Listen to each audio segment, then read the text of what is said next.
Өглөөний мэндийг хүргэн үзэгчдээ Тэнгэр телевизийн Morning Show хөтөлбөр ажлын ихэнд нэртэйгээр шинэ өнгө төрхтөөгөр та бүхэнд хүрж байна. Бид шинэ форматтай болсон байгаа. Тэгэхээр энэхүү хөтөлбөрийг надтай хамт Мажик Сүрэн болон Номын Эрдэнээр хамтран хөтлөх болно. Өглөөний мэндийг хүргэе.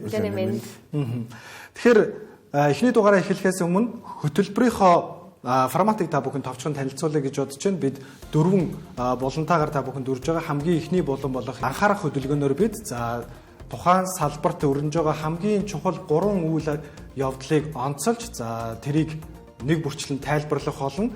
Харин үүний дараачаар бид салбар бүрийн төсөл хэрэгжүүлж байгаа төсөл хөтөлбөр хэрэгжүүлж байгаа эрхмүүдтэй ярилцсан шийдвэрийн дуу хоолойг хүргэж алдаршуулах платформ байх болно. Харин түүний дараачаар бид шинэ мэдээллийг хамгийн сүүлийн үеийн хөрөнгө оруулалт, хилцэл мөн технологийн салбарт болж байгаа хамгийн сүүлийн үеийн мэдээллүүдийг та бүхэнд хүргэх болно. Харин хөтөлбөрийнхөө төгсөл бид зах зээлийн апдейт мэдээллүүдийг хүргэхээс гадна та бүхэнд макро эдийн засгийг Номын Эрдэнэ судлан тайлбарлан хүргэх болно. Wall Street-ийн хамгийн том худалдан авалт компани хэлбэрээ өөрчилж байгаа үйл явдал гэж болно. Энэ бол Electronics Arts байлаа тий. EA буюу Electronics Arts-ын талаар ярилцсан. Тэгэхээр Нёгоос хамгийн дөрөв асуумаар байна л да. EA 55 тэрбум долларын үнэлгээтэйгээр хаалттай компани болж байна. Олон нийтийн нээлттэй компаниас хаалттай компани болж байгаа. Wall Street-ийн түүхэнд хамгийн өндөр үнэлгээтэй компани гэж нэрлэгдэж байна. Тэгэхээр ер нь яагаад ийм шийдвэр гарах болов? Ер нь яагаад компаниуд хаалттай болд юм бэ? Ер нь аливаа компаниуд бол яг олон нийтэд нээлттэй байжгаад хаалттай болох тохиолдол бол бас тийм ч ховор тохиолдол гэж хэлэхэд бас хэцүү. Мэдээж энэ дээр бол яг ямархуу үнэлгээтэй болж байгаа вэ? Тухайн компани ямар учраас хаалттай компани болж байгаа вэ гэдэг нь их сонирхолтой байдаг. Тэгэхээр Electronic Arts-ын хувьд бол энэ удаад ямар ч гэсэн 55 биллион долларын үнэлгээтэйгээр буюу дэлхийн хамгийн өндөр үнэлгээгээр ийм хаалттай компани болж өөрчлөгдөж байна. Энэ гол утга учир нь юу вэ гэвэл ерөнхийдөө олон нийтэд нээлттэй байгаа компаниас илүү маш их дарамт ирж идэг гэж ойлгож болно. Юу гэдэг нэг талаасаа бол санхүүгийн төлөвийн бүх мэдээллийг нь ил тодор харна. Дахиад удирдлагын түвшин ч гэсэн тавьдаг шаардлагууд маш өндөр байдаг гэж болно. Тэрнээсээ ахуулаад бол яг тухайн бизнес, тухайн зах зээл дээр ч юм уу ямарваа нэгэн өөрсдийн яг тэр хүссэн үйлдэлийг хийж чадахгүй ч гэдэм юм уу. Эсвэл санхүүгийн хараад байдлаасаа болоод ямарваа нэгэн том хөрөнгө оруулалтуудыг эхлүүлж чадахгүй ч гэдэм юм. Ийм асуудлууд үүсч байдаг. Тэгэхээр хаалттай компани болохын бас яг энэхүү давуу талууд нь гэж ярих юм бол яг тухайн компани бол өөрөө шийдвэрээ гаргах яг тэр менежментийн бүх хөтөлбөрийг өөр дээр авах ийм зорилготой байдаг. Тэгэхээр Electronic Arts-ын хувьд бол ерөнхийдөө бидний жишээ нь миний харж байгаагаар бол цаашдаа яг энэ өөрсдийн бизнес модель, стратегийг ерөнхийдөө өөрчлөх зорилгоор бол ийм хаалттай компани руу шилжиж гин гэж харж байна. Олон улсад ч гэсэн шинжээчид бас үүнийг бас тайлбарлаж байна л да. Урд нь бол хит under valued буюу зах зээл үнэлэхгүй гэсэн мөртлөө маш ийм нээлттэй компани байгаад байсан бол илүү өөрсдийнхөө юмыг хийхийн тулд бол хаалттай компани болж байна гэж бас тайлбарууд явуулж байна. Тэгэхээр Electronics Arts-ыг 55 тэрбум долларын үнэлгээтэйгээр 3 хөрөнгө оруулалтын сан худалдаа авч хаалттай компани болж байгаа. Хамгийн ихнийх нь Сауди Арабийн Public Investment Fund гэж байдаг тий. Мөн өөр хоёр байгаа нь Silver Lake. Silver Lake-ийн хувьд бол мөн адил TikTok-ийн хэлэлцээр дээр орж ирж байгаа. Affinity Partners гэсэн 3 хөрөнгө оруулалтын сан нийлээд орж ирж байгаа. Эндээс хамгийн сонирхолтой нь Сауди Арабийн хөрөнгө оруулалтын сан байгаа тий. Тэгээ Сауди Арабийн хөрөнгө оруулалтын сан бол сүүлийн жилүүдэд ер нь 200 гаруй компанид хөрөнгө оруулалт хийсэн. Ялангуяа видео тоглоомын салбарт маш их хөрөнгө оруулалтууд хийж байгаа гэдэг ийм сонирхолтой мэдээлэлүүд байна. Тэгэхээр EA ер нь яг юу хийдэг компани юм бэ? Тэгж яах вэ?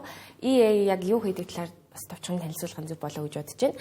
1982 онд Apple компани инженер байсан Trip Hawkins энэ компаниг анх үүсгэн байгуулж исэн. Тэгээд тухайн үедээ тоглоом хөгжүүлэгчтэй уран бүтээлч гэж нэрлэж гаргаж ирж исэн. Ижил төрлийн ийм тоглоом хөгжүүлдэг компаниудаас бас ялгарх нэг онцлог нь болж исэн. Ерөнхий компани стратегийн хувьд гэвэл зөв өөрсдөө тоглоом хөгжүүлэхээс илүүтэйгээр тухайн зах зээлд сайн авж байгаа тоглоом байвал оюуны өмч болон хөгжүүлэгч багтай нь худалдаж аваад өөрсдийн нэрэнд ороо ингээд дараагийн шатнд гаргах санхүүжилтийн болон хөрөнгө оруулалтын асуудлыг шийдэх гэх мэтээр ер нь бол ингээд асуудлыг шийдээд тэгээд өөрсдөө сүлжээгээр дамжуулан сайн чанарын тоглоомыг зах зээлд гаргадаг ийм стратегтэй компани байгаа.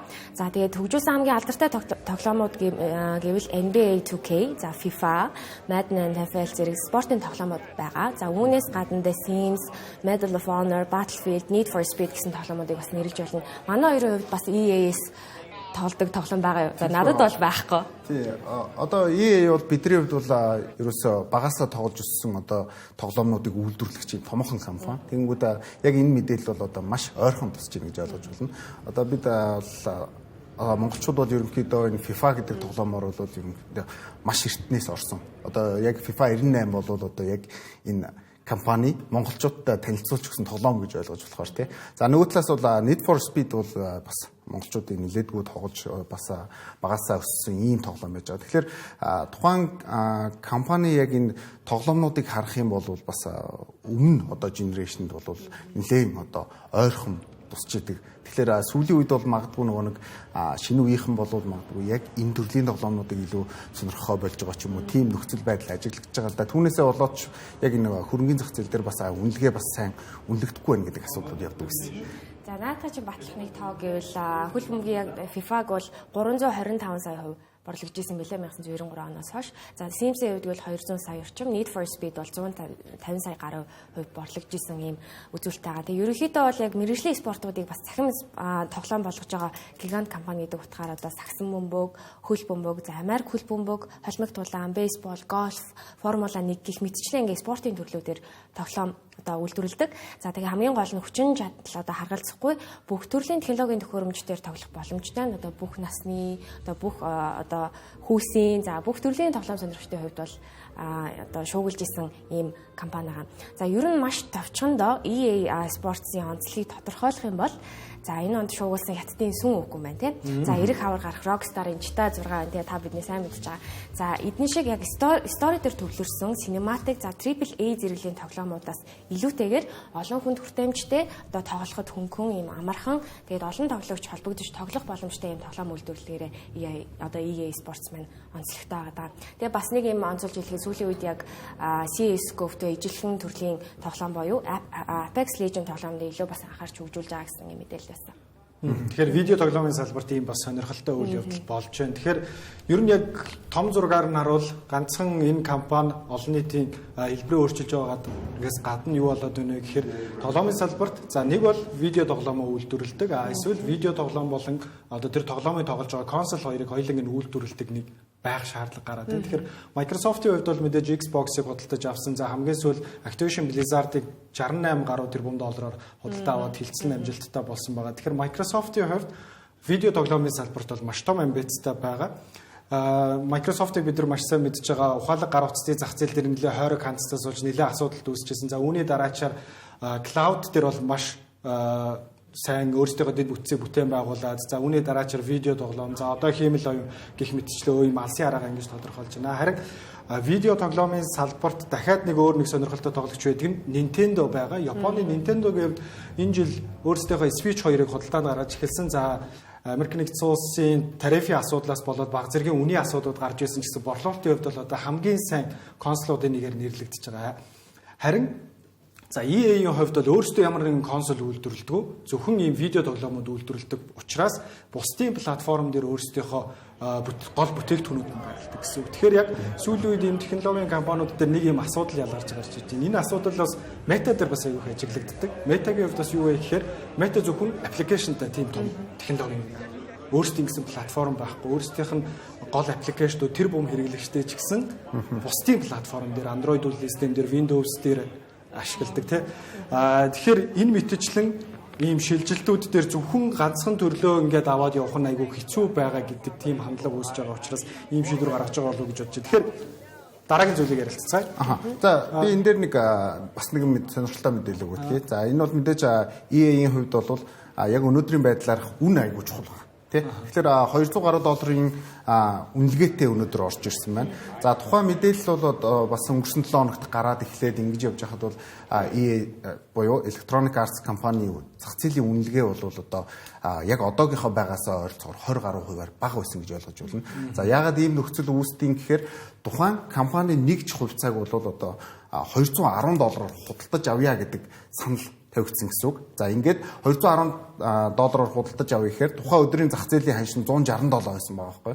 Тэгэхээр $167-оос $210 хүртэлх тэр зай бол одоо тэр тухайн компани хувьцаа эзэмшигчдийн хувьд бол цэвэр ашиг нь болж орж иж байгаа гэсэн. Энэ бол баг 20 гаруй хувийн асуудал яригдана. Тэгэхээр энийг бол бас хөрөнгөний зах зээл дээр арбитраж гэж бас хэлдэг. Илүү эрсдэлгүй бас өөрсдөө ашиг олох ийм боломжоо гэж тайлбарладаг. Тэгэхээр яг энэ компанийн хувьд бол бас яг энэ хувийг бол маш өндрөөр тавьсан буюу тухайн компанийн нэг ч хувьцааг бол их өндрөөр үнэллээ гэж бол бас манай салбарт бол харж байгаа. Nvidia-гийн талаар ярилцгаая.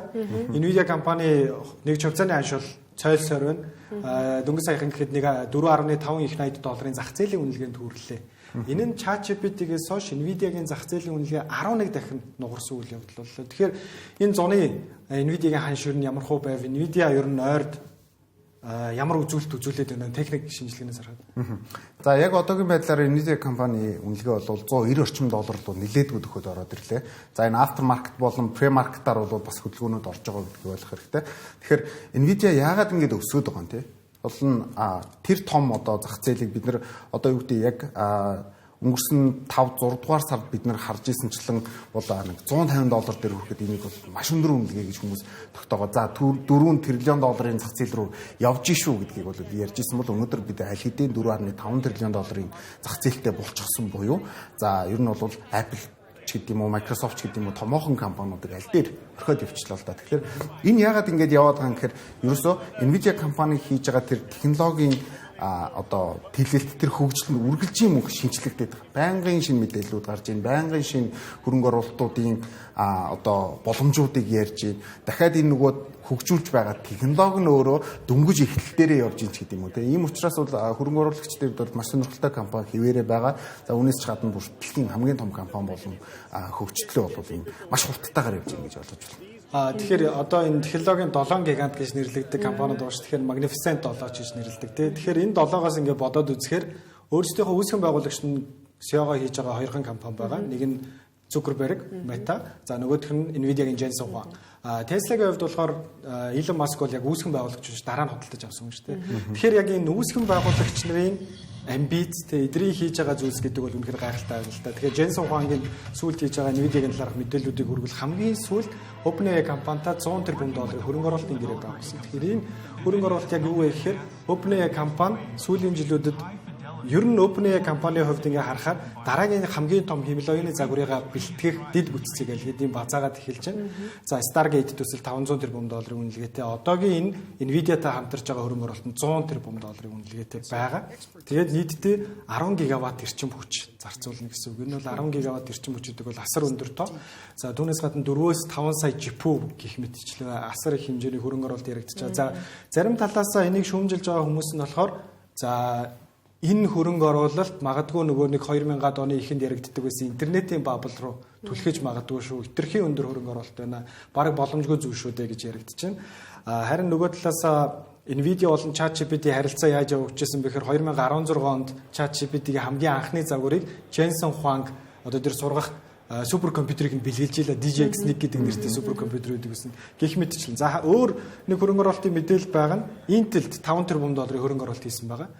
Intel энэ бол маш сонирхолтой зүйл. Яагаад вэ гэхээр Intel өөрөө технологийн салбар гэдэг зүйлийг бий болгосон компани. Тэгээ захиурын өмдийн хамгийн анхдагч нарын нэг одоогийн байдлаар санхүүгийн асуудалд ороод байгаа. Тэгээ Америк нэгдсэн улсын засгийн газар мөн $10 тэрбум хөрөнгө оруулсан. Харин салбарын гол тоглогчдын нэг гол өрсөлдөгчийн нэг нь бас ингээд $5 тэрбум хөрөнгө оруулалт хийж байна гэдэг бол нэг сонирхолтой зүйл. Тэгэхээр өөрсдийнхөө гол хамтрагч нартайгаа ингэж маш том хэмжээний хөрөнгө оруулалтыг байгуулахаас гадна олон улсууд бас нэлээд томоохон ажил хийдэг шүү дээ. Тий, тэгж байгаа. За жишээлбэл өнгөрсөн сард ихтэй Америк нэгдсэн улсын ерөнхийлөгч Дональд Трамп Их Британд ажиллах үеэрээ одоо энэ технологийн томоохон компаниудын одоо удирдлагчтай цог явсан. Мэдээж үүний дунд Nvidia-гийн одоо гүйцэтгэгчл Jensen Huang байсан. За энэ үеэр Америк нэгдсэн улс төвтэй технологийн компаниуд нийт $40 гаруй тэрбум хөрөнгө оруулалтыг Их Британд хийхээ зарласан байна. За тэгээд Nvidia-гийн хувьд болохоор Их Британд $15 тэрбум хөрөнгө оруулалт хийхээ бол зарласан. За үүний $2 тэрбум нь стартап экосистемд оруулахаар болж байгаа. За тэгээ үүнээс гадна нийтдээ 120 мянган ширхэг Blackwell график картуудыг нийлүүлэх юм байлээ. Бас нэг ийм тийм чипүүг нийлүүлнэ гэсэн үг. За дараагийн бас нэг олон улсад хийж байгаа зүйл гэвэл Alibaba-тай хийж байгаа хамтрал. Энэ бол роботын хөгжүүлэлтээр хамтрахаар болсон. За бас 9-р сард мэдээлэлээ олон нийт хүргэсэн байгаа. За Alibaba-гийн хувьд бол эх 3 жилийн хугацаанд хиймэл оюун, дата төвийн дэд бүтцэд 53 тэрбум долларыг зарцуулна гэдгээ зарлаад байгаа.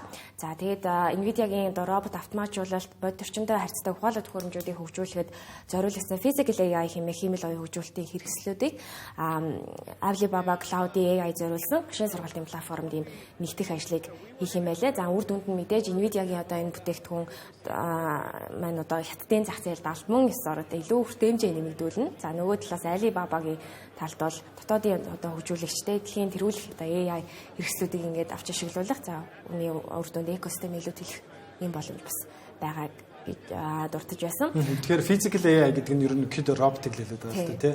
Тэгэхээр одоо Nvidia-гийн хувьд бол дараагийн том зах зээл байгаа гэж харж байна. Тэр нь роботын зах зээл.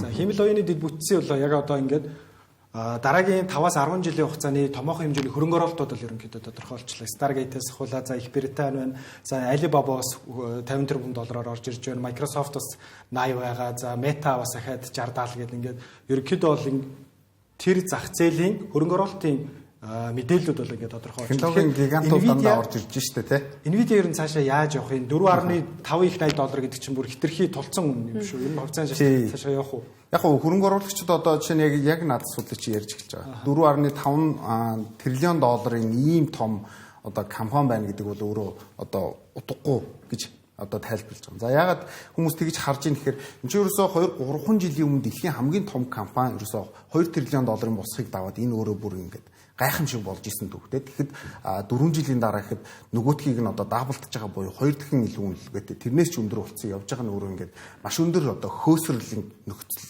бүрдсэн байгааг ерөнхийдөө харуулж байгаа гэж тайлбарлаж байгаа. За гэхдээ зарим хүмүүс бас ийм одоо санаа байна л да. Тэр нь юу юм гэхээр тэртээ дэлхий дээр байгаа бүх улс орнууд бол өөрсдийнхөө тэр мөнгөний нийлүүлэлт гэдэг зүйлийг маш ихээр нэмж байгаа. Тийм учраас одоо хувийн бизнес үүчид юм уу одоо үйлдвэрлэл үйлчлэгээ явуулдаг газрууд бол байнгын ийм мөнгөний эргэлт сайтай болж байгаа. Тэрнээсээ шалтгаалаад энэ зах зээлийн хэмжээ гэдэг зүйлийг бол одоо бид нэр хязгаарлагдмалаар ерөөсө бодож болохгүй. Энэ бол тасралтгүй үргэлжлээд том болж идэг ийм процесс юм а гэж ер нь тайлбарлаж ирсэн. Тийм учраас 4.5 тэрлион долларын зах зээлийг зарим хүмүүс бол үгүй наа ч юм бол цаашаа явхад бол гайх зүйлгүй гэдэг санааг бол бас хэлээд байгаа.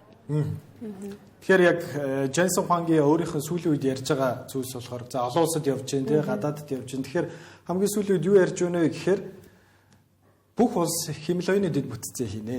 За тэр хиймэл оюуны дэд бүтцийг нь бүтээн байгуулах тооцоолох системийг Nvidia-гаас авна гэх мэтчлэн. За одоо шинээр баригдах дата төвүүдийн 70 орчим хувийг нь Nvidia-гийн график картууд бүрдүүлнэ гэдэг зүйлийг ярьж байна. За хамгийн сүүлд гэхэд манай Монгол улс за эрхчлэлтэй багтаад 10 GPU буюу за H200 юм уу за A100 ч юм уу ийм хүчирхэг GPU-нуудаас авна гэх мэтчлэн. За манай мэдээж бол Nvidia-гийн хувьд 10 ширхгийг харьцуулахад маш бага хэмжээний тооч гэсэн. За энэ мэтчлэн бусад улс орнууд бол олон улсын томоохон байгууллагууд Nvidia-гийн дараагийн хэрэглэгчид гэж харж байгаа. За түрүү хэлсэнчлэн мэдээж робот байгаа тий. Тэгэхээр Jensen Huang-ийн амбиц бол мэдгүй дараагийн хамгийн анхны 5 их 80 долларын үнэлгээтэй компани болгоод бол мэдгүй энэ жилдээ багтаж орж иж магадгүй. Хоёлаа яг 5 дугаар сард энэ талаар ярьжсэн тий. 4 их 80 долларын үнэлгээтэй компаниг ер нь харахад ойрох юм байна гэдгийг ярьжсэн бол одоо тун удахгүй дараагийн одоо тоороо ярьдаг болсон байна. Энэ бол өөрөө хөрөнгөний зах зээл дээр ямар их хэмжээний одоо сонирхол байгаа вэ гэдгийг бас харуулдаг байгаа нөхцөл байна. За Азийн зах зээлийн томоохон тоглогч нарын нэг болох Xiaomi-гийн талаар ярилцъя гэж бодож байна. Тэгэхээр Xiaomi-гийн хувьд бол мэдээж бүгд найрамдахад ард улсын хамгийн том тоглогч нарын нэг. Харин энэ удаад Европын зах зээл рүү орж ирэх амбицаа танилцуулж байна. Тэгэхээр Xiaomi-гийн хувьд бол бүтээгдэхүүнээ танилцуулсан байгаа. Тэгэхээр юу танилцуулв? Тийм. Тэгэхээр Германы Мюнхен хотноо ер нь шинэ бүтээгдэхүүнийг танилцуулах арга хэмжээгээ зохион байгуулсан. За тэгээд Xiaomi-гийн хувьд бол Европын яг ухаалаг утасны одоо зах зээлд бол Apple, Samsung-ийн араас ер нь бичиж байгаа гэж хэлж болно. Huawei одоо борлуулалт та байснаас хойш тийм. Тэгээд ер нь танилцуулсан бүтээгдэхүүнүүдээс нь одоо хамгийн онцлогчтой гарах төснүүд байсан. Тэгэхээр эхний танилцуулсан гар утас нь бол T15 загвар. За 649 еврогийн үнэтэй. Энэ ойролцоогоор $760 орчим хавцаа байгаах.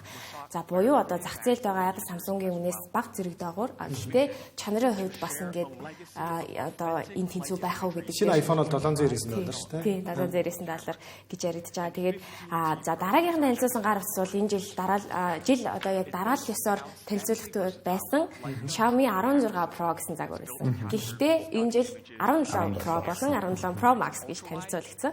За тэгээд хүчин чадлын хувьд бол Pro хувилбар нь 6300 mAh-ийн, за харин Pro Max хувилбар нь болохоор 7500 mAh-ийн батарейтай болж гарч ирсэн байгаа. За үнийн хувьд $840-оос эхлэн борлуулагдж байгаа мөлий.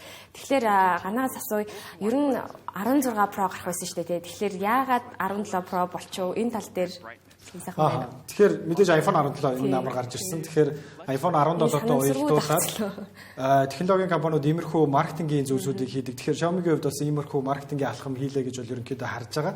Тэгэд iPhone 17 болон Xiaomi 17 Pro хоёрыг хооронд хэрэглэгчдийн хувьд харьцуулахад амархан болчихж байгаа. Нэг генерашны утсан юм шиг санагдуулна. За дөрөв хэлсэнчлэн мэдээж үнийн өрсөлдөөн дээр орж ирж байгаа. Үнэхээр яг зах зээл дээр гарч ирээд S25 болон iPhone 17-той хүчин чадал камерны хувьд адилхан байж чадвал энэ бол мэдээж үнийн өрсөлдөөний хувьд бол томоохон зүйл.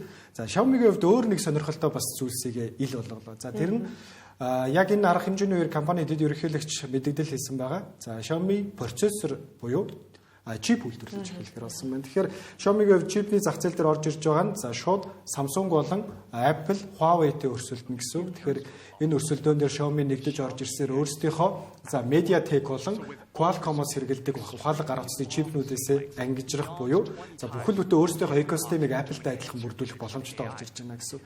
Тэгэхээр Xiaomi-гийн хятад дахь хоч нь бас Apple. Тэгэхээр хятадын Apple гэж нэрлэдэг. Тэгэхээр өөрсдийнхөө бүрэн экосистемийг бүрдүүлж байгаа. Тэгэхээр Xiaomi-гийн зах зээлийн хувьд ерөнхийдөө ямархуу байна бас хэрхэн заашгүй. За Xiaomi-гийн хувьд сүүлийн за шууд оныг хэлэхэд бол 22 оны 10 дугаар сараас хойшоо бол энэ компани бүр өстэй үнэхээр одоо томоохон тесрэлтүүдийг хийж ийн гэж ойлгож болно. За ягаад тэгж харж ийн гэхээр тухайн үед бол тухайн компани үнэлгээ гэх юм бол $26 билион үнэлгээтэйсэн. За 10 дугаар сарын 15 гэдэг өдөр байдаг. За энэ бол мэдээж хөрөнгө оруулалтын зах зээл дээр бол нэлээд чухал өдөр. Дараа нь би энэ тайлбарыг хэлж өгье. Тэгэхэд яг одоогийн байдлаар бол $182 билион үнэлэгдэж. Буюу энэ чинь бараг 7 дахин том болсон байгаа нөхцөл байдал байхгүй. Тэгэхээр ерөөсөө 3 жилийн дотор 7 дахин том компани болж болдгийм үү? Үнэлгээний ийм амар өндөр өсч болдгийм үү гэвэл энэ харин өстой жинхнээсээ маш цөөхөн ховор тохиолдол гэсэн. Тэгэхээр Xiaomi бол яг энэ өөрсдийнхөө экосистемийг бүтээж байгаагаараа бол зах зээлийг бол үнэхээр одоо бадж гин гэж харж болохоор байна. Үнэлгээ үүнийгээ дагаад бас маш хүчтэй хурдцтайгаар өсөд байгаа. Тэгээ Европын зах зээл дээр өөрсдийнхөө электрон барааныхаа шинэ бүтээгдэхүүнүүдийг бас танилцуулж байна. Тэгэхээр ухаалаг утаснаас илүү за гэр ахуйн электрон барааных нь бүтээгдэхүүнүүд хятадын зах зээл дээр маш эрэлттэй байдаг. Хятадын гол брэндүүдийн электрон барааны брэндүүдийн нэг бол Xiaomi байдаг. Тэгэхээр Xiaomi-гийн стратеги ерөнхийдөө яаж явж байгаа вэ гэхээр за human car home буюу тий за энэ экосистемийн нэг бүрчлэн бүрдүүлнэ. За бид нар хүн буюу ухаалаг гар утас тий ухаалаг гар утастай ухаалаг девайстайгаа явна. За түүнээс гадна гэрийн төхөөрөмжүүд ухаалаг байх ёстой. Энэ бол ухаалаг гэр. За эннийхээ дараачаар машин ухаалаг байх ёстой. Xiaomi-гийн хувьд SU7 гэдэг машинаа гаргаснаас хойш 300 мянган ширхэг орж ирсэн байна. За мөн гэр ахуй электрон төхөөрөмжийн хувьд 989 ширхэг гэр ахуйн электрон систем экосистемд нэгтгэж чадсан байна. За мөн бид нар таблетын мэднэ, ноутбукийг мэднэ, тэ ухаалаг утсыг мэднэ. Ийм том экосистемийг бүрдүүлж байгаа дараагийн том хятадын гигант бол LED бий болсон байна. Тэгээ 2030 он гэхэд 100000 ширхэг өөрөө өөртөө үйлчилдэг дэлгүүрийг олон улсад ингээ байгуулна гэх мэт ч 27 оноос өөрсдийнх нь цахилгаан автомашин Европын зах зээлд олон улсад зарагдаж эхэлнэ гэд. Ер нь бол Xiaomi олон улс руу гарч эхэлж байна. Тэгэхээр олон улс руу гарч эхлэхээр ер нь хятадын компаниуд ер нь дотоодтой хаалттай байдаг шүү дээ. Тэгэхээр энэ зах зээлийн тэлхэгт нь хэр нөлөөлөх вэ? Ер нь тийм үеж харж. За мэдээж тухайн бизнес бол өөрийнхөө одоо тэр стратеги бизнесийг хөгжүүлэхийн тулд мэдээж гаднаас хөрөнгө оруулалт авах хэрэгтэй тийм. Тэгэхээр тэрийг бол зөвхөн дотоодын зах зээл дээр биш одоо хятадын зах зээл дээр биш гадаад зах зээлүүд дээр гаргаж тавьж иж бол томоохон хэмжээний бас хөрөнгө оруулалтуудыг татах боломжтой. За миний харснаар бол тэр Европод хийж байгаа хилцлүүд энэ төр бол мэдээж барууны орнууд руу бол тэр гарах эхлэл нь орж иж байна. Тэгэхээр энэ компани бол дөнгөж одоо эхэлж байгаа ийм мэдрэмжийг бол бас төрүүлээд байна л да. Тэгэхээр магадгүй удахгүй нэг юу гэдэг нэг 5 жилийн дараа ч гэх юм уу те энэ экосистем буюу нөгөө бидний амьдралд бүр ингээд суудсан электрон бараанууд бүтээгдэхүүнүүд бол аль хэзээний нэвтэрсэн. За магадгүй барууны энэхүү exchange-үүд дээр те зарагддаг болцсон ийм үед бол өнөөдрийн $182 билион market cap гэж хэлээд байгаа зах зээлийн үнэлгээг бид нар бол бүр хитрхи жоохон байсан юм шүү гэж харж болохоор л байгаа л да. Тэгэхээр Xiaomi өөрөө маш хүчтэй явж байгаа нь яг тэр экосистемийг бүрдүүлж байгаадаа л хамгийн гол утга учир нь байна гэж бас хөрөнгөний зах зээл дээр шинжээчд үзэж байна. За ингээд Америкийн нэгдсэн улсын NYSE ч юм уу эсвэл Nasdaq дээр бол ороод ирэхин цагт бол мэдээж энэ компани бол бүүм тодорхой ийм нөхцөл байдалтай л харагдаж байна. За өргөжлүүлэн бүгдээрээ өнөөдрийнхөө зочны ярилцлагыг хүлээн авч үзье. Тэгэхээр сүүлийн үед хамгийн идэвхтэй байгаа антлаар Индонезиа хурцлуур хөтөлбөрт Монгол улсаас шалгарсан дуран AI компани хамтран үүсгэн байгуулагч Ууган Баяртай бид ярилцсан байгаа. Тэгвэл ярилцлага хүлээн авна уу? Цаг гаргаж уулзч байгаад баярлалаа. Тэгээд дуран компани маань бол яг байгуулагдаад удаагүй. Одоо энэ оны 1 сард байгуулагдсан. За тэгээд энэс хойш бол үндсэндээ яг 2 төрлийн одоо бүтээгдэхүүнээр бол төлөвлөж ажиллаж байгаа. Тэгээд 4 сард бол нөгөө цэцэн гэдэг text to speech-ийг одоо хамгийн одоо монгол хэл дээр одоо хүн рүү өгсөн энэнийхээ одоо платформ гэж гаргасан. За тэгээд сая өнгөрсөн оны 7 сард одоо энэ оны 7 сард одоо өнгөрсөн 7 сард гэсэн үг те. Яг дуран гэдэг энэ байгууллагын мэдлэгийн менежмент рүү чиглэсэн байгууллагын мэдлэгийн системийн одоо бета хувилбар маань гарсан. За одоогийн байдлаар бол Монгол улсад 5-6 компани бол хэрэглээд эхэлсэн байгууллага байна. За тэгээд бид нэр антлер хөтөлбөрт тэмцэж ирээд за Индонез улсаас одоо эхлээд те зөв өмнөд Азийн зах зээл рүү бас ингээд нөгөө гах сонирхолтой илэрхийлээд одоо холбогдох уулзалтуудыг хийгээд явж байна. За юун түрүүнд бол яг энэ Жакартад байрлах одоо элчинтэйгээ сая нэгд өдөр очиж уулзаад бас сонирхлоо илэрхийлээд бүтээгдэхүүнээ танилцуулаад зүүн Азийн зах зээл гарахад одоо тэмдэглэг үзүүлээч гэж хүслээ. За өчигдөр бол бид хэд одоо нөгөө бүх одоо онгоцны билет бичиж байгаа одоо үйлчилгээнүүд байгаа шүү дээ. Энийг холбосон Amazis гэдэг одоо том одоо компьютерээр ярих юм бол үйлдвэрлэлийн систем. Яг энийг одоо энэ Филиппин, Индонезиг хариуцдаг одоо энэ том компани одоо удирдлагуудтай очиж уулзаад ерөнхийдөө бол бүтээгдэхүүнээ Amazis системийг ашиглаж байгаа. Одоо энэ airline-ууд буюу одоо энэ нислэгийн үйлчилгээ хариуцж байгаа энэ байгууллагууд руу бас хамтд нь одоо нэвтрүүлэх одоо энэ чиглэлийн яриа хэлцээрийг бол хийгээд ажиллаа эхлүүлж байгаа да бас маш их баяртай байна.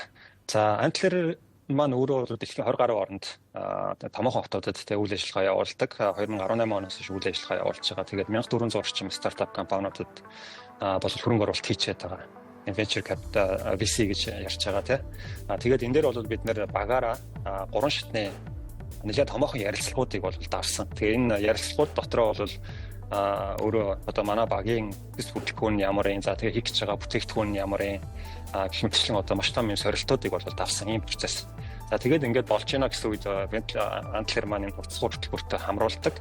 За ингээд бэлэн боллоо гэж үзэх юм бол одоо олон улсаас хөрөнгө оруулалт босгох одоо энэхний одоо суурь тавигдаж байна гэж ингэж ойлгож байна юм да. За манайх бол яг энэ дуран платформоо бол ерөнхийдөө одоо яг энэ дээр бол төвлөрч ажиллана гэдгээрт нь одоогийн байдлаар бол яг энэ хэмэл оюуны ижил төрстэй бүтээгдэхүүнүүд дээрээс одоо аваад ирэх юм бол бид нэр ерөөсөө энэ security талыг бол маш их барьж байна. Ялангуяа нөгөө байгууллагын мэдлэгийн сан учраас тэгээд security талыг нэгдүгээрт барьж байна. За тэгээд хоёрдугаарт нь бол одоо нөгөө зарим одоо AI төрлийн бүтээгдэхүүнүүд яаж юм гэхээр одоо мэдлэгийг шинээр бүтээлгийг энэ процессоос эхэлж байгаа. Гэтэл цаана нь үлдчихэд байна гэхээр нөгөө өмнө нь нэгэнтээ бүтээсэн мэдлэгтэй одоо жижиг дунд үйлдвэрлэлч гэдэг юм уу за бүр олон 10 жил үйл ажиллагаа явуулсан тэр байгууллагуудын одоо мэдлэгч нь өөрөөр хэлэх юм бол одоо цаасан хэлбэрээр байж идэг те. Тэгэхээр одоо эдгээр бүтээгдэхүүнүүд шууд оруулах одоо existing knowledge гэж ярьж байгаа. Эдгээр бүтээгдэхүүнээ шууд оруулах боломжийг бүрдүүлж байна. За дээрээс нь бид нар бол одоо зөвхөн энэ яг платформ дээр хүлээж ажиллаж байна. За тэгээд одоо бас нэгэнтээ одоо үйл ажиллагаа явуулж байгаа байгууллагууд маань өөрсдийн гэсэн social сувгтай, төрөл бүрийн аппликейшнтэй, веб хуудастай байгаад байгаа учраас яг энэ интеграцийг одоо маш хялбархан байдлаар хийхээр тэгээд ерөнхийдөө бол бид нэр одоо маш upload, deploy, go live гэсэн ерөөсөө энэ гурван степийн дагуу одоо явж байгаа. Тэгэхээр эдгээр маань бол бас нэлээд одоо хялбархан тийм ээ ашиглахын боломжийг бүрдүүлнэ. За тэгээ энэ дээрээ фокусж ажиллаж байгаа. За тэгээд мэдээж яг аюулгүй байдлыг хангана гэдэг энэ гурван талаараа бол нэлээд ялгарх болов уу гэж ингэж харж байна. За бид бүхэн бол цаашдаа ер нь зүүн Азийн зах зээл рүү болол бүтээгдэхүүн үйлчлэгээ гаргана гэж төлөвлөж байна. За энэ дээр тодорхой хэмжээний одоо шалгууруудыг давсны дараагаар олон улсад бол бүтээгдэхүүн үйлчлэгээ одоо гаргах тийм ээ. Монгол оюуныг гадагш экспортлох одоо энэ боломжийг илэрхийлж ажиллана л гэж ингэж зорж байгаа да. Та бүхэн зочны ярилцлагыг үзүүллээ. Одоо үргэлжлүүлээд макро эдийн засгийн талаар номерд та бүхэн тайлбарлан ярих болно. Тэгэхээр макро эдийн засгийн хувьд хамгийн сүүлд бид хоёр ярилцж байхад Америк нэгдсэн улсын Төв банк энэ жилдээ багтаад 2 удаа бодлогын хүүгээ бууруулна гэж байсан, 1 удаа бууруулчихлаа. За мөн алт хамгийн бүх цаг үеийн хамгийн дээд ханшаа дахин эвдсээр байна те.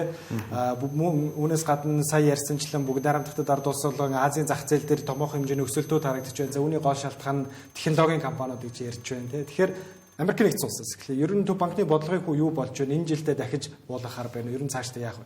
Сая өнгөрсөн 9 дугаар сарын 18-ны өдөр бол Америк нэгдсэн улс бодлогын хүүгээ 125%-аар бууруулж бол илүү зах зээлийг тэлэх бодлого руу шилжлээ гэж ойлгож болно. За Төв банкнаас гаргасан энэхүү шийдвэр бол ерөнхийдөө хүлээгдэжсэн буюу за энэ ондоо бол одоо 2 удаа хийх ёстой байсан үйл ажиллагааныхаа эхнийхээ нь хийсэн гэж ойлгож байна. Ер нь бол жил болгон бол өөрсдийнхөө энэ жилдээ хэд удаа өсгөх, хэд удаа буулгах гэдгийг бол одоо Төв банкуд бол төлөвлөж идэг гэж ойлгож байна. За тэрнийхээ эхнийх нь хийжлээ. Тэгэхээр энэ одоо зах зээл дээр хөрөнгөний зах зээл дээр яаж нөлөөлдөг нь маш эерэг нөлөөлөл болдог гэж ойлгож байна. За тэгэхээр одоо хэдүүлээ энэний дараагийн асуудал хизээ орж ирэх вэ буюу энэ ондоо дахин одоо интерest rate буюу бодлогын хүүг хизээ буулгах вэ гэдэг асуудлыг бол хөрөнгөний зах зээл дээр шинжээчд бол маш одоо хүлээж байна. За хөрөнгө оруулагчид бас маш их хүлээж байгаа.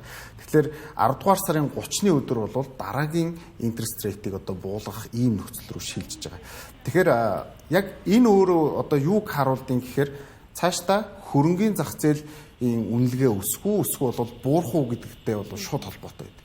Тийм учраас Төв банкны гаргаж байгаа тэрхүү бодлогуудыг бол хөрөнгөний зах зээл дээр байгаа шинжээчид, за арилжаачид, хөрөнгө оруулагчид бол ерөнхийдөө байнгын харж явж идэг гэсэн үг.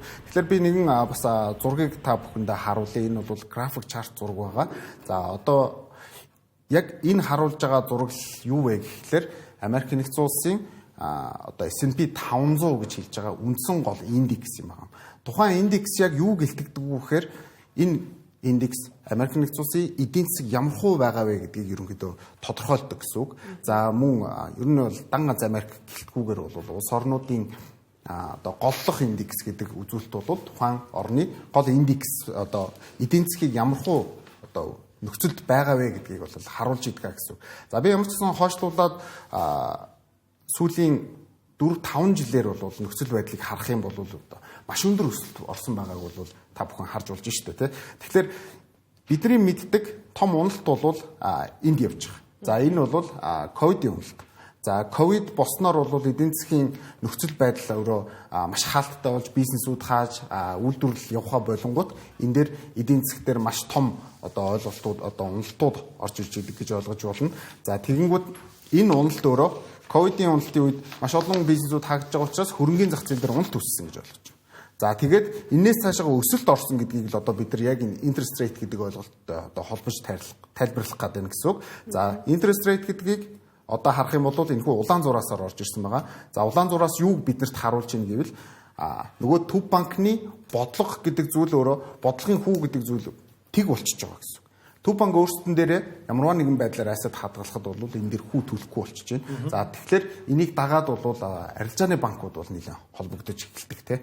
Арилжааны банкуд яаж энэ нөхцөл рүү холбогддгийг гэхээр одоо биднэр лөө гаргадаг хүү илүү зээл илүү их болж байна гэсэн үг.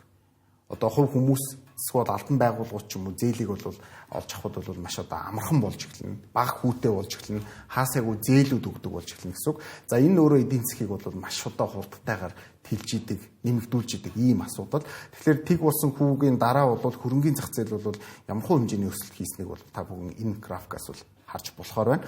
За үүнээс хоошоогоо 22 он ихснээс хоошоогоо нэг доошоогоо хөдөлгөөнд орж эхэлж байгаа. Энэ өөрөө юуны одоо илэрлэн гэхээр бодлогын хүүг тэг болгочихлоор инфляц гэдэг асуудал үүсдэг. Инфляц ямар тохиолдолд үүсдэг гэхээр тэг болгосон үед хүмүүс маш их зээл аваад бизнесүүд өргөжөөд нэг ёсондоо зах зээлийг халаагаад байгаа ийм нөхцөл рүү шилжиж байгаа.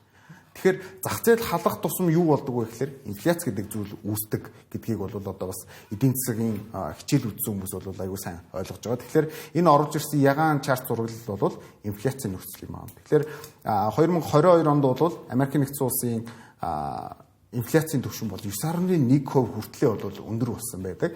За ингээд 22 онд бол тасралтгүй унжижсэн тэр зах зээлийг яаж одоо эргүүлэн сэргээвэ гэвэл инфляцийг буулгахын тулд интерest rate буюу бодлогын хүүг эргүүлэн өсгснөөр зах зээл дээр нэгэнт орцсон байгаа одоо мөнгөн хөрөнгийг бол дахин эргэлтэнд оруулж эргүүлэн өсөх одоо нөхцөл үүссэн юм байна. За тэгэхээр өнөөдрийг хүртэл бол бид нар энэ дээрээс юу гэж дүгнж харж болохоор байгаа юм гэхээр зах зээлийг үргэлжлүүлэн дэмжсэн ийм бодлогууд бол явагдаж байгаа.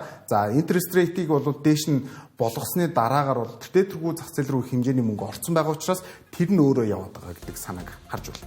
Тэгэхээр 22 оны 7 дугаар сард 9.1% байсан инфляц бол одоогийн байдлаар 3 орчим 3.1 дээр байгаа байна. За тийм 2.9 дээр явж байгаа хамгийн сүүлийнх.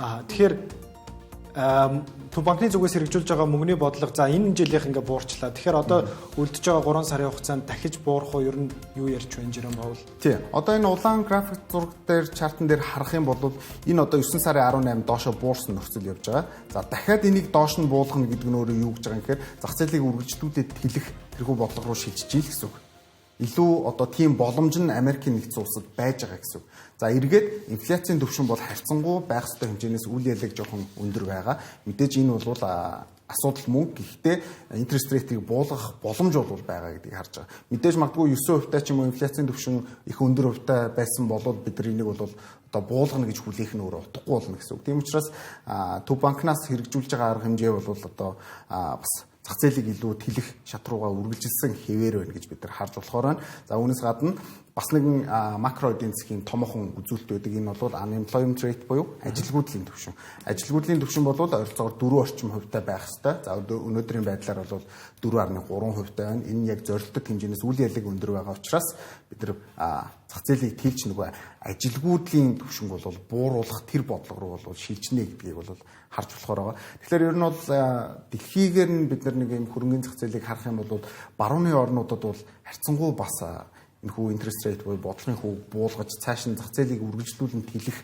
ийм одоо зай үлдсэн байгаа. Тийм учраас бид одоо макро эдийн засгаас харж тайлбарлах юм бол харьцангуй хөрөнгө оруулалтын зах зээлүүд бол одоо тийм үргэлжлэн энэ дэше өсөх хүсэлт нь бол болж бий болох ийм нөхцөл байдал бол хадгалагдсан хിവэрэ байна гэж харж байна. Тэгэхээр үргэлжлүүлээд товарын зах зээлийн талаар ярилцсаа тий. Тэгэхээр товарын зах зээл дээр алт бүх цаг үеийн дээд ханшаа эвдсээр байна. Тэгэхээр S&P 500 ч гэсэн бүх цаг үеийн дээд ханшаа эвдсээр байна. Тэгэхээр алтанд бас ер нь цаашаа явах зай байна уу? Ер нь алт яагаад өсөд байна? Тэгэхээр алтыг бид нэр бас ярихдаа яг тэр төв банкуудын хэрэг одоо цуглуулж байгаа вэ? Эсвэл бол хүмүүс яг биетээр нь хэрэг цуглуулж байгаа вэ гэдгээр ерөнхийдөө үнийн тогтоож хардаг.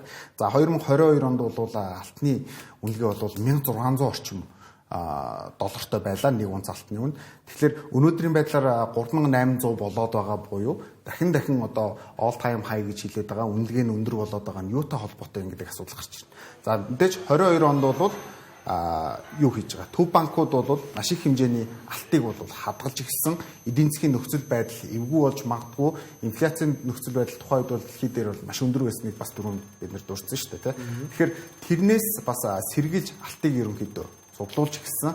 За ингээд өнөөдөр яагаад зогсохгүй бас ингээд өсөд байгаа вэ гэдэг асуудал гарч ирж байгаа. Тэгэхээр энэ дээр бол бид нар сүүлийн 1 жилийн нөхцөл байдлаар харах юм бол 2025 он гарснаас хойшоогоо Америк нэгдсэн улсын долларын индекс гэдэг зүйл бол өөрөө бас бусад major индексүүд гэж хэлдэг 6 одоо валютын эсрэг унаад байгаа ийм нөхцөл үүсэж байгаа. Тэгэхээр энэ унаад байгаа учраас алт гэдэг бүтээгдэхүүн бол доллартай уягдсан бүтээгдэхүүн гэж болно гэсэн үг. Тэгэхээр доллар хямдраад ахаар алт өсөд байгаа ийм нөхцөл байдал үүсчихэд байгаа гэсэн. Урд нь бол юу гэдэг төв банкнууд бол цуглуулад эрэлт нэмэгдснээрээ бол өсөдсөн шүү дээ тийм. Тэгэхэд бол доллар одоо эргээд унаад байгаа учраас алт өсөд байгаа ийм нөхцөл байдалтай л байна гэж харж байна. Тэгэхээр үргэлжлүүлээд Азийн зах зээл байна тийм. Бүгд найрамдагчдад ард улсын технологийн компаниуд хөрөнгө оруулагчид сонирхож байна гэдэг мэдээлэлүүд айгүйх гарч байна. Тэгэхээр ер нь хятадын зах зээл, Японы зах зээл ер нь ямар хувь Nikkei бас өссөөр л ах шүү байна тийм. За одоо яг ингээд дэлхийн асуудлыг ярингууд ялчгүй бүхэл улс орнуудын голлох индексүүд бол маш өндөр өсөлтийг үзүүлж байна. За ялангуяа Японых ч гэдэг юм уу те одоо Азийн хамгийн том одоо индекс бол Хансен индекс энэ төр бол бас ковидын уналтаас хойших сэргэлтээ бол маш хүчтэй хийж байна л да. Тэгэхээр энэ нөхцөлийг бид нар дүгнж харах юм бол юу гэж юм гэхээр хүмүүс ер нь хөрөнгө оруулалтандаа бол итгэлтэй байгаа, үргэлжилсэн хിവэрэ байгаа нөхцөлийг харуулж байгаа. За Японыг бол бид нар бас онцолж ярих хэрэгтэй. Япон бол өөрөө бас яг эдийн засгийн хувьд маш одоо сонирхолтой бас өөр бодлогууд хэрэгжүүлдэг ийм улс л да. Тэгэхээр Японы Nikkei 225 индекс өнөөдөр all time high дахин шинжилж хийгээд явж байгаа нөхцөл нь юуг харуулж байгаа юм гэхээр Япон бол йен нөрөө харьцангуй хямдраад байгаа гэсэн үг долларын хувьсраг. Доллар түрүүн бид нар доллар нөгөө унж байгаа талаар ярьсан шүү дээ тий. Доллар гэхдээ бүх юмны эсрэг унаад байгаа биш байхгүй. Тэр major индексүүд гэж хэлээд байгаа голлох тэр одоо 5 6 одоо энэ одоо валютуудын эсрэг унаад байгаа боловч йений эсрэг өөрөө чангараад байх нь шүү дээ тий. Тэгэхээр йен хямдраад байгаа юм чинь доллараар орж ирж байгаа хөрөнгө оруулалтууд яаж байгаа гэхээр йен рүү шилжин их хэмжээний йентэй болно. Их хэмжээний йентэй болохоор Япон компаниудыг худалдаж авна гэдэг нь доллартай байгаа хүмүүсийн хувьд хямдраад байгаа асуудал болчихж байна гэсэн үг. Тийм учраас Nikkei 225 индекс бол тасралтгүй бас өсөөд яваад байгаа нь бол үүнтэй холбоотой. За энэтэй адилханаар бид нар бас Туркийн жишээг авч үзэж болно. Одоо чинь Турк улс бол эдийн засгийн хувьд бол дид бүтцийн маш сайн зохион байгуулалттай улс. За ингээд мөнгө нь хямдраад ахаар одоо гаднаас одоо орж ирэх хөрөнгө оруулалтууд бол илүү их болдог. За дид бүтэц хөгжүүлсэн байгаа улс орнуудын хувьд бол энэ өөр маш том одоо боломжуудыг өгч идэг байхгүй. Тийм учраас зарим улс орнуудын хувьд бол өөрсдийнх нь валют нь бас ингээд үнэн бусад валютын эсрэг багасж байгаагаа илүү боломж болгож ашиглах ийм тохиолдлууд байж байгаа. Тэгэхээр зарим тохиолдолд бол дид бүтэц хөгжүүлсэн, үйлдвэрлэл хөгжүүлсэн энэ улсуудын хувьд бол бас энэ боломж байдаг гэж харж болох байна. Тэгэхээр Amazon компани өчигдөр шин өөрсдийнхөө шинэ бүтээгдэхүүнүүдийг танилцууллаа. Тэгэхээр Amazon-ы хувьд бол мэдээж өөрсдийнхөө Alexa хэмээл оюун суурилсан гэрийн ухаалаг төхөөрөмжүүдийг хөгжүүлдэг. Үүнээс гадна за ном унших сонирхолтой хүмүүсийн хамгийн гол технологийн бүтээгдэхүүн болох технологийн бүтээгдэхүүн болох Kindle-ийг үйлдвэрлэдэг компани байгаа. Тэгэхээр Kindle-ийнхаа дараагийн загвар болон за өөрсдийнхөө спикернүүдийн дараагийн загваруудыг танилцуулсан байна. Энэ талаар бид яг одоо Unread Media-гийн ерөнхий редактор Түшиг Эрдэнэтэй ярилцах гэж байна. За анхны Kindle бол 2000 би сая бас харж байгаа 2007 онд гараад за тэгээд тухайн үедээ ердөө 6 цагийн дотор зарагдаж дууссан. За түүнээс хойш одоо бараг бодлоо хэлсэн 20-30 төрлийн өөр загвар гаргаад тэгээ одоо хүртэл яг энэ e-ink таблетын зах зээл дээр бол нэмэрдэг байна. За мэдээж ардталт нь бол Amazon гэдэг аврах том компани байгаа учраас одоо компанийнхаа нөлөөгөөр бол Kindle-ийн бодлолт тасархай байх нь аргагүй. За яг e-ink таблет дотроо бол Kindle өөрөө юу вэ гэхээр одоо фото хүчний зах зээлд iPhone ямар байр суурьтай байдагтай яг адилхан Kindle өөрөө байршиж чадсан ийм том брэнд. Тэгэхээр одоо iPhone-ы бодлолт ягаад өндөр вэ гэдгийг бол одоо хүн болоо мэдж байгаа. Тэгэхээр тийм учраас Kindle-ийн бодлолт ягаад өндөр вэ гэвэл яг адилхан хэрэгтэй. Мэдээлжүүд нэгдүгээрт бол сул талууд бол яах аргагүй байна. За цаасан номон дээр бид нэр одоо нөгөө хуудасаа ирмэж хуруугаараа хүрч үзэх, за хуудасаа эргүүлэх, за шинхэн номны үнэр гэж маш олон давуу талууд байдаг. За Kindle бол өөрөө захим ном уншигч учраас нэгдүгээрт бол яг ийм цаасан номыг бариад уншиж байгаа мэдрэмж төрөхгүй. Гэхдээ эргүүлээд сайн талууд нь хаанаа гарч ирдэг вэ гэхээр яг саяны хэлдэг шиг та одоо цүнхэндээ магадгүй дээдлэн 5 ном хийж багтах баг. За Kindle бол 500 ном хийгээд хаашаа чамуугаа гаргаж байна.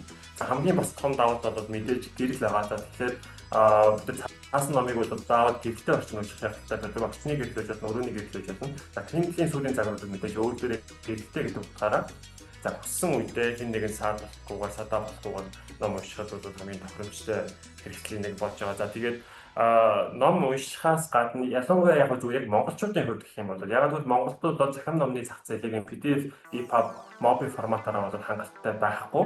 За тэгэхээр Монголд ер нь Kindle худалдаа авч хүмүүс бол хөвчлэн гадны номыг уншдаг байгаа. За гадны ном уншиж байхад бидэд гарч ирэх хамгийн том давуу тал мэдээж Kindle дээр нь өөрт нь суулгаж болдог толь бичгүүд байдаг.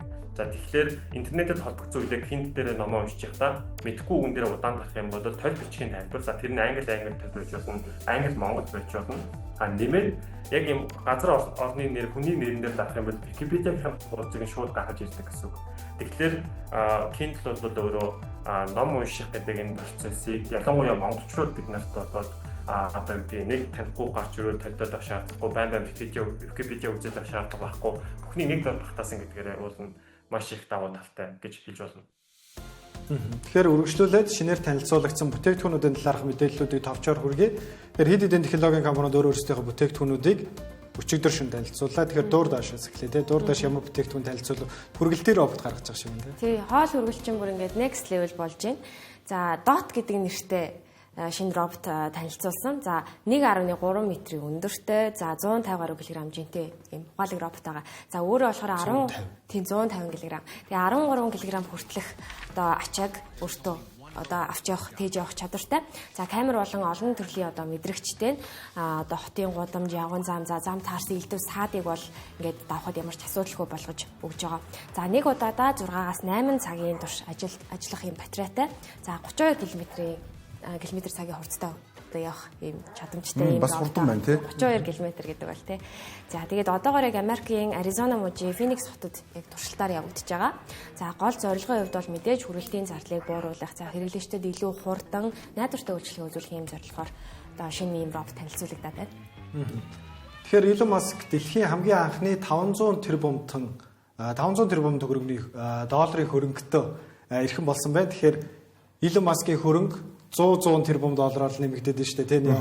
Тэгэхээр өнгөрсөн 12 дугаар сард анхны 400 тэрбум доллартай болж байсан. Одоо тэгэхээр 500 болж байна. Ер нь юу нөлөөлөв? Tesla-гийн хувьцаа нөлөөлөв? SpaceX захиад нэмэлт хөрөнгө оруулалт татуу ер нь юу болоод?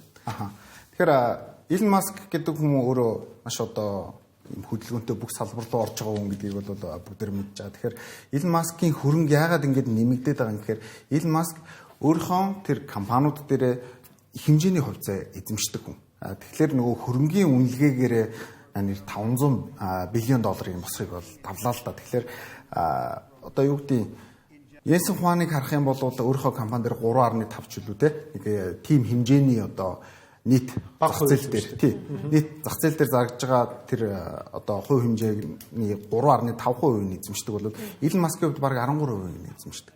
Тийм учраас Elon Musk-ийн тэр үнэлгээ өөрөө юутай холбоотой вэ гэхээр шууд хөрөнгөний зах зээлтэй холбоотой. Tesla компани өсчих юм бол Elon Musk хөрөнгө нь өсчл байдаг.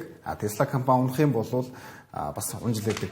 За энэ дээр нэг жишээ дуртахад бол одоо жишээ нь сая 25 он гарснаар одоо юу гэдэг яг энэ Трампын нөгөө тарифын асуудалтай холбоотойгоор компаниуд унжижсэн. Тэр үед бол Elon Musk нөгөө их хөв эзэмшдэг учраас илүү хурдан унаад байхгүй да. Тэгэхээр тэр уналтан дээр бас зарим хүмүүс маш нэг юм одоо реакц гаргаж ирсэн. Дэлхийн нөгөө хамгийн баян гэдээсэн хүн чинь өнөөдөр маш хурдан ядуурж ин гэдэг юм те. Иймэрхүү асуудлууд бол магадгүй тухайн хүнд бол өөрт нь баг одоо хамаагүй ших үү мэддэггүй ч бах те. Одоо бид нар ранклаад энэ ч яваад байгаа болохоос биш яг тухайн хүн бол өөрт нь бол нэг тийм сонирхолтой бас биш үеж магадгүй. За үүнээс гадна би нэг тоон статистикээс ярьчих. За одоогоос 7 жилийн өмнө Bill Gates бол дэлхийн хамгийн баян хүн байсан. Ингэхдээ 87 биллион доллараар бол дэлхийн хамгийн баян хүн байсан юм аа. Тэгэхэд өнөөдрийн дэлхийн хамгийн баян хүн 500 биллион доллар болсон байна шүү дээ.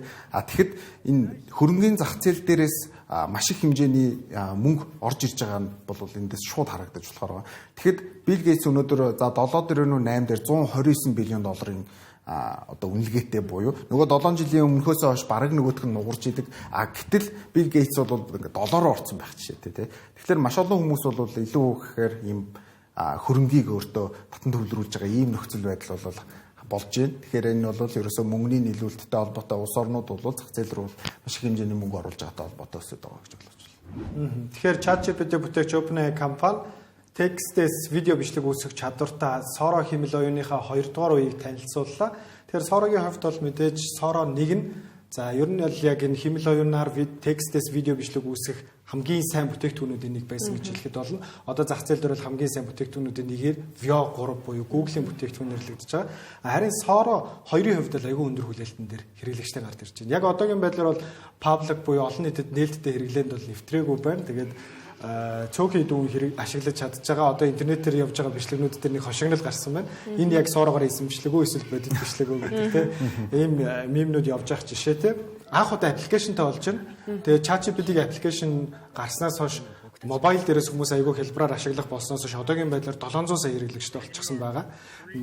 Хэдхэн хоногийн дараа ер нь 800 дөх мэдээллүүд бас цацагдчихж байгаа. Тэгэхээр Sora бас аппликейшнтай болсноор бид нар ухаалаг утсан дээрээ химэл оюуны зурагнуудыг, бичлэгнүүдийг үүсгэж чадвартай болж байна. Тэгэхээр энэ хэрэглээг бүр улам их өдөөсөн зүйл болох боломжтой болов гэж бодож байна. За харин чанарны хувьд өмнө нь соорогоор ингээд бичлэг үүсгэхэд хүний хөдөлгөөнүүдийг хийж чаддгүй байсан. Тэгээ нарийн гарны хөдөлгөөн гэх мэт шиг зүйлсүүдийг хийж чаддгүй байсан. Тэр нь сайжирсан харагдчихсан. За чанарны хувьд бол мэдээж дахин сайжирсан харагдчихсан. HT байсан энэ удаад бол мэдээж чанараа сайжруулсан байна. За үүнээс гадна мөн адил ийм хөдөлгөөнтэй өнгөний сонголтуудыг хийж чаддгүй байсан. Өнгөний сонголтоо хийхдээ хит ийм давамгаалсан өгнүүд ч юм уу тиймэрхүү өгнүүдийг хийдэг байсан бол энэ удаад тэр нь бас илүү сайжирсан харагдаж байлаа. Тэгээ сорогийн хувьд бол ийм байна. Тэгэхээр үзэгчдээ бидний ажлын эхэн хөтөлбөрийн хамгийн анхны хөтөлбөр үүгээр өндөрлөж байна. Бид хөрөнгөний зах зээл болон технологи олон улсад болж байгаад мэдээллүүдийг олон их сурвалжуудын хамтаар та бүхэнд хүргэх болно. Бидний анхны хөтөлбөртөө байсан та бүхэнд баярлалаа.